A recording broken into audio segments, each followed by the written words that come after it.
Okay students, welcome to the class. In continuation of our chapter number 6, today we will discuss about the staffing process. The first element in the staffing process is estimating manpower requirement. How much manpower is required to make a goal successful in organizational goal achievement process. कोई भी हमारा organisation का जो आज का objective है उसको complete करने के लिए या उसको अचीव करने के लिए हमें कितनी मैन पावर की रिक्वायरमेंट होगी, ये हमें पहले से ही एस्टिमेट लगाना होगा।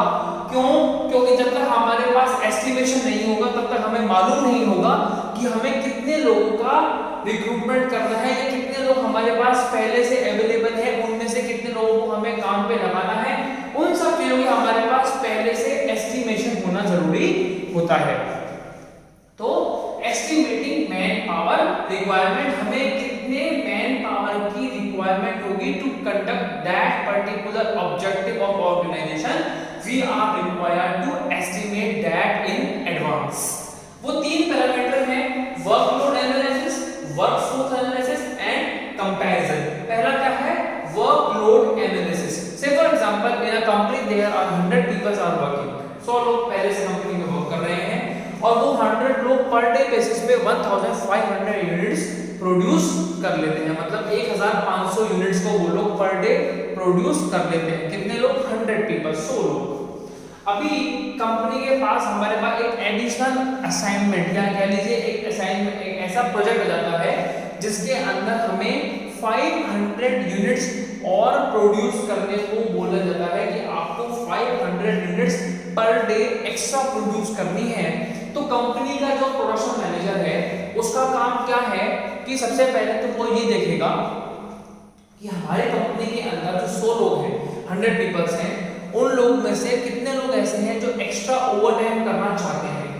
अब वो ओवरटाइम जितने लोग करना चाहते हैं उनमें से कितने लोग ऐसे हैं जो ओवरटाइम करने के बाद भी नेक्स्ट डे काम पे रूटीन में आ जाएंगे। क्यों? क्योंकि हमें वर्कलोड एनालाइज करना है, कितना लोड उन लोगों पे है, उनकी एफिशिएंसी है या नहीं है। कहीं ऐसा तो नहीं है कि वो ओवरटाइम के मतलब से कहते हैं ना लालच में, कि वो ऐसा तो नहीं है कि वो अपने नेक्स्ट डे की एफिशिएंसी को ही गवा दे।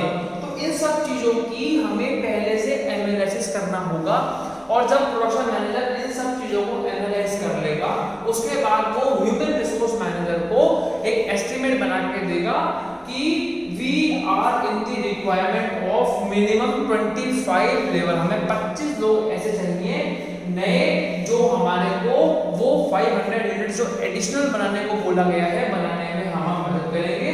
क्यों? क्योंकि हम हमारी कंपनी में से जो 6 to 7 एम्प्लॉइज हैं वो हम ऐसे ले लेंगे जो हमारे को ओवरटाइम कर सकते हैं, जो एफिशिएंट हैं, जो यंग हैं, या ये कह लीजिए जिनकी एफिशिएंसी में कोई इफेक्ट नहीं आएगा अगर वो ओवरटाइम भी कर रहे हैं। तो दिस इज वर्कलोड एनालिसिस, हमारे ऊपर कितना वर्कलोड है। देन वर्कफोर्स एनालिसिस, कितने लोग ऐसे हैं जो हमें काम करने के लिए चाहिए, ये वर्कफोर्स है। मतलब कि हमने अभी क्या एस्टिमेट लगाया कि हमें 25 पीपल्स की रिक्वायरमेंट होगी जो हमें नए रिक्रूट करने होंगे, जो हमें वो 500 यूनिट्स को प्रोड्यूस करने में मदद करेंगे। And the third one is comparison, हमें कंपेयर करना है वर्कलोड और वर्कफोर्स में कि हमारा वर्कलोड कितना है, हमारे पास एग्जिस्टिंग लेवल पे वर्कफोर्स कितना है। से फॉर एग्जांपल अभी हमने एग्जांपल लिया कि साहब हम पर डे 1500 यूनिट्स बना लेते हैं, तो ये क्या है हमारा वर्कलोड, कि साहब आपको 1500 यूनिट्स तो बनानी है। हमारा वर्कफोर्स कितना है? 100 एम्प्लॉइज का, कि साहब हमारे पास 100 एम्प्लॉई है। अब हमें कंपेयर करना है कि जब 1500 यूनिट 100 एम्प्लॉइज पर डे बना रहे हैं तो एडिशनल 500 यूनिट बनाने के लिए मिनिमम हमें 32 to 33 पीपल्स एडिशनल चाहिए जो 500 यूनिट एक्स्ट्रा बनाने के लिए हमें काम देंगे। लेकिन being a manager of production मैंने पहले क्या किया, मैंने पहले लोगों से ये कंपैरिजन करके देखा कि इनका वर्कलोड कितना है और ये कितना ओवरटाइम कर सकते हैं। कहीं ऐसा तो नहीं है कि ओवरटाइम करके ये नेक्स्ट डे काम पे ही नहीं आ पाए, कि इनकी एफिशिएंसी खत्म हो जाए, एफिशिएंसी इनकी इन इम्बैलेंस्ड हो जाए तो वो मुझे देखना बहुत ज्यादा जरूरी है कि नए लोग मैं कितने लगाऊं या पुराने में से मैं कितने लोगों को ओवर टाइम करने के लिए कह सकता हूं। करने को सब कर लेंगे, क्यों?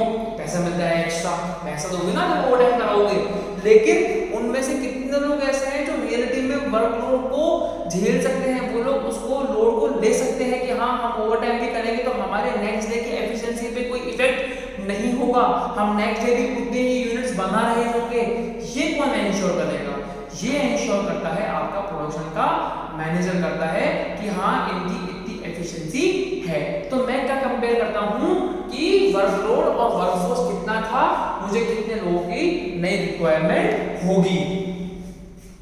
Second is recruitment. आपने जब एस्टिमेट डाले कि आपको कितने लोगों की जरूरत है, उसके बाद आप क्या करोगे? एक रिक्रूटमेंट ड्राइव कंडक्ट करोगे। Recruitment is a kind of pool where you collect all the resumes from the outsiders. देखिए, pool where we collect resume, हमने क्या कर लिया? एक पूल बना लिया जिसके अंदर हमने बाहर से लोगों के रिज्यूम को कलेक्ट किया और अब हम क्या करते हैं? अब हम उनमें से स्क्रीनिंग स्टार्ट करते हैं।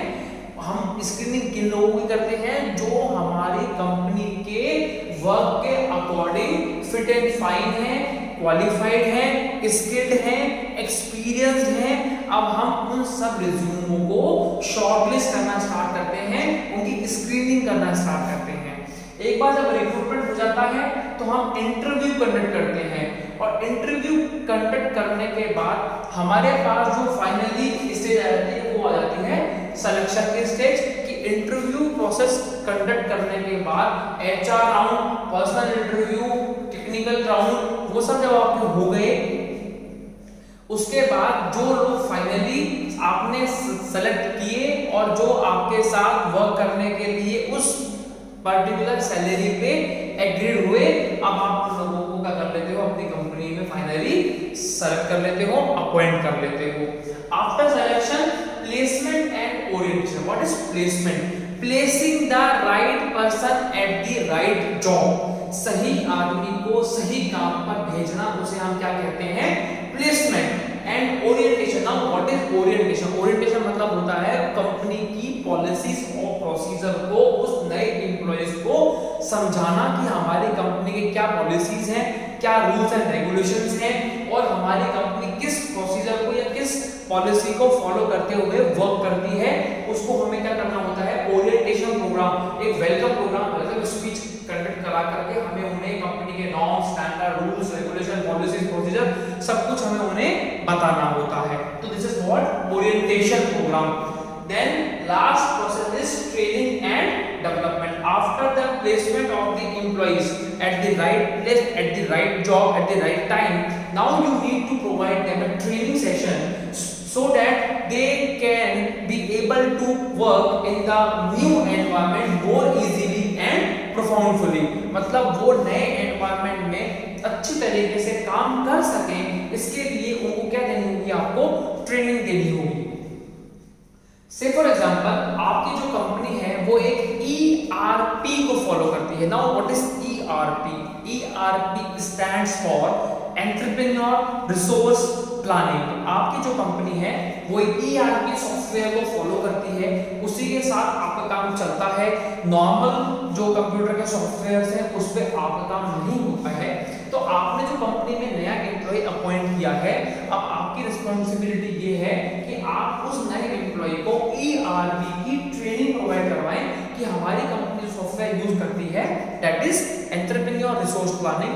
तो आपको भी इस पे काम करना है। But I am a new person, मैं तो नया हूं, मुझे ERP चलाना नहीं आता, तो company is required to provide me the training session for the this new ERP programme, that is new for me. जो ERP प्रोग्राम जो मेरे लिए नया है, कंपनी को मुझे क्या प्रोवाइड करवानी होगी? ट्रेनिंग प्रोवाइड करवानी होगी। After conduction of training my skills will be developed. अब जब मुझे ट्रेनिंग मिल गई कि ERP को कैसे यूज करते हैं, ERP पे कैसे वर्क करते हैं, now my skills are developed. So this is the staffing process. In small organizations where human resource management department is not there, they are following these steps also. First is performance appraisal. वो लोग क्या करते हैं, वो performance appraisal करते हैं। अगर हमने बात की थी 360 डिग्री 540 डिग्री दो तरह के परफॉर्मेंस अप्रेजल के पैरामीटर होते हैं कंपनी के अंदर। तो they are conducting the performance appraisal system where they are appraising the existing employees performance whether they are working in a efficient manner or not. Second is promotion and career planning. Promotion आपको मैंने कल भी बताया था, when the people are working in the same organization for a long time of period, जब company में लोग लंबे समय के लिए काम कर रहे होते हैं and they have gain the experience, क्या गेन कर लेते हैं, एक्सपीरियंस गेन कर लेते हैं, then the company gives them the promotion. एक एम्प्लॉय ने जूनियर इंजीनियर ज्वाइन किया था, प्रमोशन होते हुए असिस्टेंट मैनेजर, उसके बाद इंजीनियर, उसके बाद फिर आपका प्रोडक्शन मैनेजर, ऐसे करते करते वो आदमी क्या लेता है, प्रमोशन लेता है, because he is gaining the experience in the same organisation. And career planning, now what is career planning? Career planning कैसे होती है बच्चों? जो कैरियर प्लानिंग है वो एम्प्लॉय की जब होती है जब एम्प्लॉय को कंपनी अपने खर्चे पे फर्दर स्टडीज के लिए एक ऐसे इंस्टीट्यूट में भेजता है जहां एक क्वालिफाइड लोगों से या क्वालिफाइड लोगों के थ्रू एक ऐसा प्रोग्राम चलाया जाता है जो आपकी स्किल्स को डेवलप करता है। जैसे कि एक आपने इंजीनियर अपॉइंट किया, मैकेनिकल इंजीनियर, उसको आपके ऑर्गेनाइजेशन में वर्क करते करते कंटिन्यूअसली 8 इयर्स 8 साल हो गए। अब आपको ये लगता है कि पर्सन इज वेरी कॉम्पिटेंट और उसको हमें अब मैनेजर के पोस्ट पे प्रमोट करना चाहिए। तो कंपनी की ये रिस्पॉन्सिबिलिटी है कि कंपनी अपने ही आदमी को एमबीए करने के लिए ऐसे इंस्टीट्यूट में भेजे जहां आपके जैसे इंस्टीट्यूट जो आपकी जो ऑर्गेनाइजेशन है वैसे ही वहां पर पढ़ाई होती हो। जैसे कि अगर आपका प्रोडक्शन का है तो जो एमबीए है वो प्रोडक्शन मैनेजमेंट में भी एक एमबीए होती है। तो आपने प्रोडक्शन मैनेजमेंट की एमबीए करने के लिए अपने एम्प्लॉय को उस इंस्टीट्यूट में भेजा, एक बॉन्ड बना के भेजा कि जब आपकी ये 2 साल की एमबीए कंप्लीट हो जाएगी तो आप वापस हमारी कंपनी में आकर के मिनिमम 10 इयर्स सर्व करोगे एज अ न्यू पोस्ट, आप उसको प्रमोशन भी दोगे, एज न्यू पोस्ट आप 10 इयर्स मिनिमम सर्व करोगे। अगर आप ऐसा नहीं करते हो तो we can claim the amount which we have invested on your studies. हमने आपकी स्टडीज पे जितना पैसा इन्वेस्ट किया है उसको हम दोबारा क्लेम कर सकते हैं। कंपनी ऐसा बोल सकती है कि अगर आप 10 साल नेक्स्ट हमारी कंपनी में अपने कोर्स कंपटीशन से काम नहीं करोगे तो in that case company is providing a facility of institute fees and fooding and lodging. तो कंपनी का जो इंजीनियर जो वहां फर्दर स्टडीज के लिए गया उसका क्या हुआ, उसकी कैरियर ग्रोथ हुई। क्यों? क्योंकि उसको एक पीजी डिग्री करने का चांस मिला, उसको एमबीए करने का चांस मिला, वो भी कंप्लीटली कंपनी के खुद के एक्सपेंसेस पे। तो this is what this career planning. And third is compensation. Compensation जो होता है बच्चों वो ये होता है कि paying the equivalent amount to the employee as per his work. जितना वो काम कर रहा है, जैसा वो काम कर रहा है उसके अकॉर्डिंग उसको पे करना, that is known as compensation. तो compensation is of 2 types. First is time based, second is performance based. Time based, अब वो टाइम बेस्ड कैसे होगा? से फॉर एग्जांपल एक लेबर है, लेबर के 400 रुपीज 8 आवर्स के होते हैं, 400 रुपए 8 घंटे के 8 आवर्स के।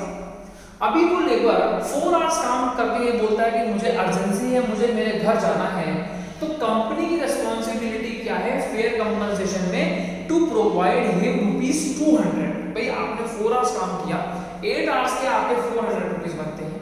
आपने 4 आवर्स काम किया है तो उस पर्टिकुलर पर्सन को हमें 200 रुपीज पे करने चाहिए as per his compensation of time based. कि भाई आपने 4 आवर्स काम किया, आपके हाफ रुपीज हो गए, 200 रुपीज लीजिए और चले जाइए। दूसरा होता है परफॉर्मेंस बेस्ड। से फॉर एग्जांपल किसी आदमी को आपने हायर किया फॉर अ टास्क कि आप ये टास्क करना है। अब अगर वो आदमी उस टास्क को कंप्लीट नहीं करता है तो उसको पैसे नहीं मिलेंगे। क्यों? क्योंकि आपने तो उसको रिक्रूट ही किसके लिए किया था, फॉर दैट पर्टिकुलर टास्क, कि आपको ये काम हमें करके देना है। तो अगर उसमें आपकी परफॉर्मेंस बहुत अच्छी है, आपने वो काम टाइमली किया तो आपको पैसा मिल जाएगा। लेकिन अगर आपने वो काम सही तरीके से और टाइमली नहीं किया, आपकी परफॉर्मेंस बहुत पुअर रही, तो कंपनी विल नॉट पे you the fair compensation. So this is all about the staffing process, how we are managing our man power in the company. Thank you.